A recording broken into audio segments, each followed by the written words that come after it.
The wildlife habitat protection is important, I think, to everybody because this landscape is being changed by all our human interventions. I feel like I'm making a difference in the animal health and the timber health and the plant health. I mean, it's the right thing to do.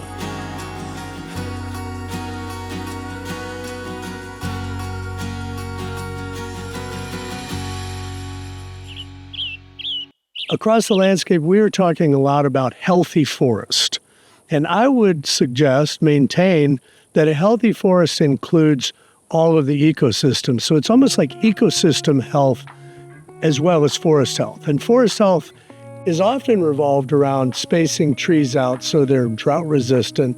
And it doesn't necessarily include elements of habitat like the shrub layer. That's a really good example. So I've tried to emphasize and help people include the other parts of the ecosystem as well as individual tree health. We did a lot of thinning work and limbing to try to maintain that prairie and prevent it from being encroached upon by trees. We've done 2 prescribed burns now last year. So we've burned 220 acres of grassland and forest. And then we've been monitoring habitat features for the last 2 years, including our habitat piles, our wildlife trees, and some of our water sources.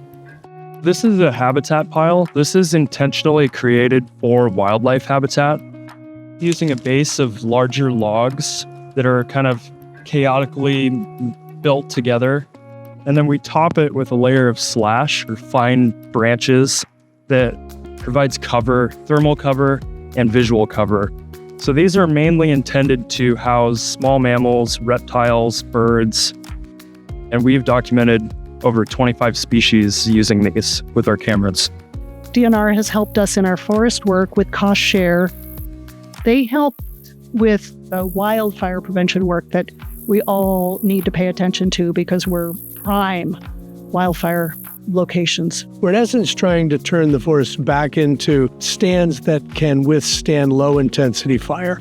When I work with small forest landowners on habitat management, I try to emphasize actionable items, meaning things they can do, such as retaining snags, even creating snags, keeping good shrubs for the wildlife, things that bear fruit, water, having water sources. So key elements to the habitat, I came up with an acronym. It's SLOPS. It stands for snags, logs, legacy, being big trees, openings, the gaps, patches, the skips, piles, habitat feature, and shrubs.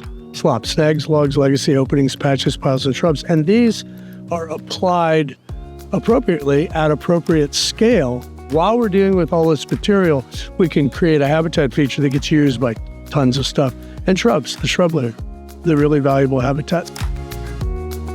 So my grandson and I, we're walking through the forest and, typical kid, he sees a tree about 6 to 8 feet tall, just looks all rotted. And it's like, okay, I can run and hit that thing. I'm going to knock it over. So it's like he finally gets it down. Then we meet Phil and Ken a couple of weeks later. And, well, we really want to promote habitat trees. And we both looked at it like, oh, shoot, we just knocked down a habitat tree. So, but that's how we learn, right?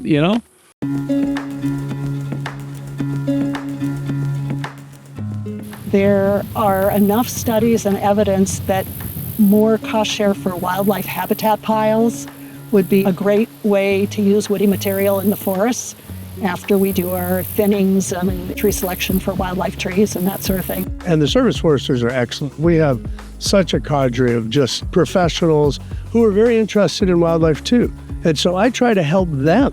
So there's even some internal communication and education to give them tools to work with. So across the landscape, it's pretty remarkable how many places we, the Service Forestry Program, have affected. What we're trying to do here is create some connectivity. We're thinking about the forest, we're thinking about the wildlife, we're thinking about the fish. This landscape is rich with everything from a wide variety of birds, cougar and elk and deer and bear, and we have wolves. Then we have lots of the small mammals, and we're actually doing a lot of science to figure out what is here and how it exists as part of our studies of this landscape.